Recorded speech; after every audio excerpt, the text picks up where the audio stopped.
So quite possibly, my favorite episode of the Shibuya incident arc is Sukuna vs Mahoraga. Megami is bitch slapped into the side of a building. This fight, when animated, was absolutely insane and definitely my favorite episode of probably the entire show, and was just absolutely mind-blowing when I watched it. So in today's video, I want to compare what was in the manga for this fight and how they added so many crazy scenes to the anime, and just, generally compare the two fights and see which one is better and how they differ. The episode Thunderclap Part 2 encapsulates the entire fight between Sukuna and Megami's ultimate 10 Shadows technique, the 8-handled sword Divergent Sila Divine General Mahoraga. What a damn mouthful that name is. In the manga, this is an intense but relatively short fight compared to what we see in the anime. In fact, the animation was so insane, we kind of realized how those poor Mappa animators were basically in a basement sweatshop. And a lot of good men died in that sweatshop. Working on this episode. Some of the most creative choices I've ever seen in an animated fight happened in this episode, and on top of that, the original episode that was aired was not even the final version of the fight because they added about 3 minutes of footage in the Blu-ray edition. The summoning of Mahoraga remains mostly the same between the manga and the anime. The anime adds additional detail, showing Mahoraga burst out of a cocoon instead of kind of just spawning out of midair like he did in the manga. The build-up of the scene is very tense, and the music really helps set a terrifying mood. This scene, just in general, is extremely terrifying. I mean, just look at this. Like, Haruda's absolutely terrified. The music, like I said, terrifying, sets a great mood. Megami is bitch slapped into the side of a building, and Mahoraga advances on Haruda. Megami looks a lot more brutal in the manga, to be honest, and in both versions, Mahoraga tries to put Haruda on live leak. But before that can happen, Sukuna comes in and saves him, of course. The first sequence of the fight is spot on to the manga. Mahoraga swipes down with his blade and Sukuna raises his arm to block. He then jumps in the air, smacking Mahoraga in the face and hitting him with his first dismantle. I really like how this follows pretty much how the manga looks, and yeah, it's basically scene for scene at this point. The anime differs where they hit each other into some buildings, and then Sukuna reappears with some soda and popcorn. I don't know why he does this, probably just to show off, but yeah, that's obviously a liberty the animators took. At this point, after Sukuna had slashed Mahoraga for the first time, his wheel actually spins, and in the anime, he had not spun his wheel yet, so he's already adapting to the slashes in the manga pretty much immediately to when Sukuna uses Dismantle. Mahoraga whacks Sukuna away all the way through the city, just throwing him, and obviously the anime adds some really cool scenes here.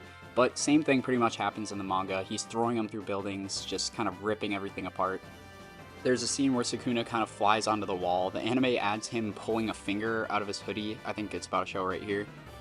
Oh, this is where the two really start to differ. In the manga, Sukuna bisects Mahoraga, basically just cuts him right down the middle and then throws him to the ground, and then kind of waits for his wheel to spin to see if he's going to heal, which of course happens. In the anime, there's an extended hand-to-hand combat scene where we get a full JoJo stand rush moment where they completely destroy a building.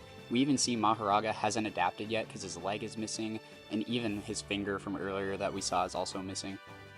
Sukuna even ties up Mahoraga and throws him into a car garage where he then cuts Mahoraga's head in half, and this is when we see the first turn of the wheel, so it takes a really long time to see that. Switching back to the manga, at this point, Sukuna just kind of realizes what he needs to do to stop Mahoraga and sees that he's adapting to everything, and he already opens his domain expansion. It's super quick, but in the actual anime fight, we have like at least 10 more minutes of actual fighting left before this happens, which is just insane. The anime is way more intense in terms of destruction. We are seeing them tear the city up, civilians are dying left and right. It just adds to the immersion of this episode. One of Sukuna's mouths is shown to grab Mahoraga's blade, and we even see Mahoraga adapt to different things such as poison, where he gets knocked into a bunch of cleaning materials or some sort of, poisonous material, and then he throws up, kind of like a kid who just ate some Tide Pods. I really like that the animators took liberty in showing him adapting to different things, and we see later on that he continues to adapt to random phenomena. This is where the fight really goes off the rails. They are throwing each other through the city again, and the music is just absolutely killer at this point. It shows Mahoraga being tied up by rubble, and he adapts to that and pulls a bunch of cars forward. And this just feels like the apocalypse. I mean, people are dying left and right, everything's being destroyed. It's absolutely insane. And the manga does a good job at showing the destruction of the city, but I feel like the scale is not captured as well as it is in the anime. One point of the fight, Mahoraga grows to the size of Godzilla and throws Sukuna through a train and throws the train into a building. It's just crazy. This did not happen in the manga. They weren't doing all this. Remember watching this episode for the first time, and I'm not gonna lie, I was a little baked, and this was when it just started to go absolutely insane. Sukuna was laughing maniacally and just slicing stuff up. This absolutely gnarly pose with his fingers and shoots at Mahoraga.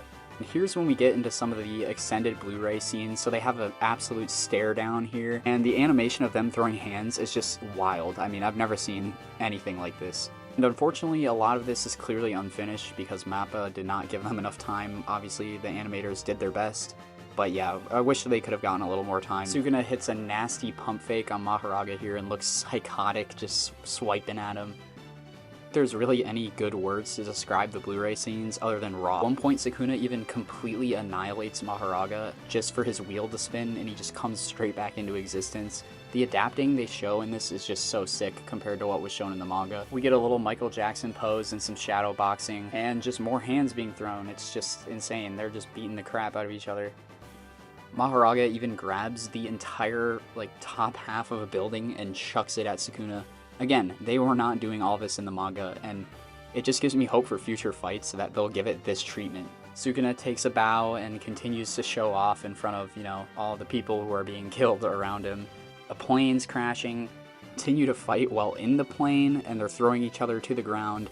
And we see Mahoraga adapt here again, actually, as he falls into a pool, and we see him grow gills as the wheel spins, and he continues to adapt to everything around him. This is such a cool detail, and kind of like the bleach or whatever poison earlier, and the cars, Mahoraga is just continuously adapting. If all that wasn't enough, there's more added scenes of him throwing pieces of a highway at Mahoraga and just continuing to fight throughout the city.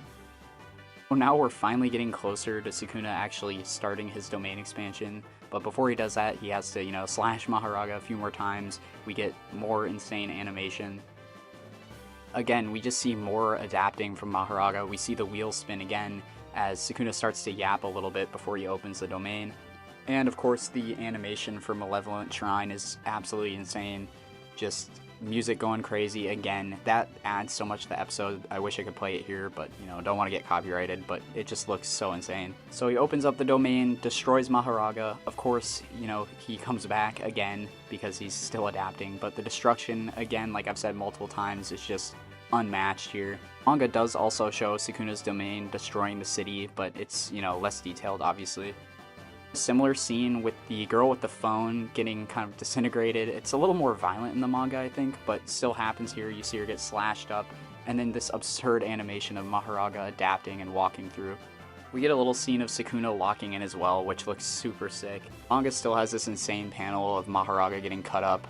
And then, of course, Sukuna whips out Fuga, about to shoot the arrow. The manga panel looks very similar to how Mahoraga did crawling there, and we just get this absurd ending. I mean, if you've seen this fight, you kind of know what I'm talking about. There isn't many words to describe just how insane this was, and I don't know who was expecting this fight to go this hard. I know people were pretty excited for Jogo, but this is just way better. Sukuna throws the wheel down at the end, just like he does in the manga, and that's how the fight ends. So yeah, just wanted to make a video talking about the insane animation here and kind of my hopes for the future. I know there's tons of fights that could easily get this treatment, and if you guys want to hear my thoughts on what fights could get the, insane animation treatment, I can definitely do a video on that. But yeah, thank you guys for listening to me yap. I love to yap about these types of things, and yeah, this is probably my favorite episode of the show, so I'm really glad I got to make an episode on it today. But if you guys enjoyed the video, let me know, and I'll catch you in the next one. Thanks so much for watching.